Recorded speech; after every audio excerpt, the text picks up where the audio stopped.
Facebook grupe ili Facebook stranice. Šta je bolja opcija? Šta donosi bolje rezultate? Na što više da obratim pažnju? Ovo su pitanja koje dobijam gotovo svakodnevno i ja ću na ovih nekoliko minuta probati da odgovorim šta su to prednosti i karakteristike stranica, a šta prednosti i karakteristike grupa, pa će vam to, nadam se, pomoći da se lakše odlučite. Moje ime je Vladimir Mladenov i ja sam sertifikovani konsultant za digitalnu transformaciju sa ekspertizom za društvene mreže. Naravno, na ovo pitanje ne postoji jednostavan odgovor. Naravno da je najbolja opcija da koristite i jedno i drugo.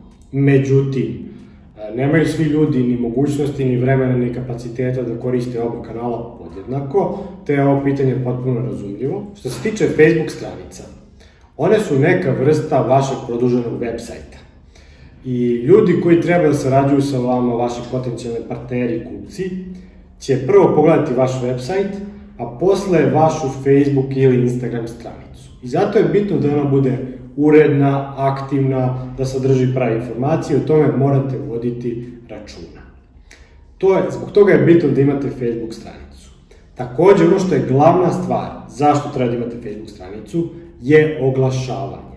Organski sadržaj na Facebook stranicama je gotovo u potpunosti ubijen. Dakle, vi morate da se oglašavate da bi ljudi vidjeli vaše objave, vaše poruke i vaše proizvode i usluge. Dakle, da biste se oglašavali na Facebooku i Instagramu, jedan od preduslova je da imate Facebook stranicu da biste pomoću Business Managera i Ads Managera mogli da puštate oglase. Facebook grupe imaju jednu veliku i očiglednu prednost, a to je veća interaktivnost. Bolje prolazi mnogo organskih sadržaja na Facebook grupama nego na stranicama. Organski sadržaj je onaj sadržaj koji je neplaćen.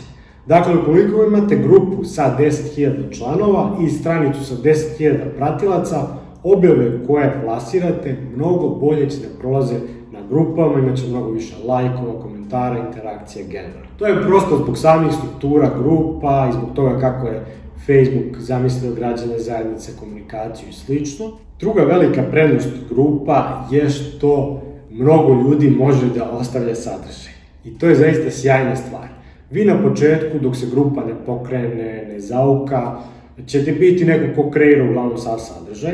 Međutim, kasnije, ljudi će sami da kreiraju sadržaj, kreirat će saobraćaj, činit će vam veliku uslugu. I onda vi možete da objavite svaki 10. svaki 15. post, da vam bude prodajni, da ne budete dosadni, a da opet te objave imaju veliki doseg i dopru do velikog broja ljudi. Dakle, saobraćaj koji vam kreiraju drugi je mnogo značajan za grupe. I treća prednost je što grupe imaju dosta podešavanja, tako da mogu da budu otvorenog tipa, zatvorenog tipa, možete da podešavate administratore, moderatore, ko ima pravo da odobrava postove, ko ima pravo da postavlja postove, da li će automatski neka objava biti odobrena ili je zato potrebna saglasnost administratora i tako dalje. Imate mnogo mogućnosti u zavisnosti od koja vam je faza grupa i šta želite da postignete. Vi ćete naravno da setujete parametre tako da vam ona donosi maksimalno rezultate. Naravno, ovo su neke osnovne prednosti i glavne karakteristike. Ja sam snimio mnogo videa i o Facebook stranicama i o Facebook grupama, tako da ih pogledajte, sigurno ćete steći mnogo bolju sliku.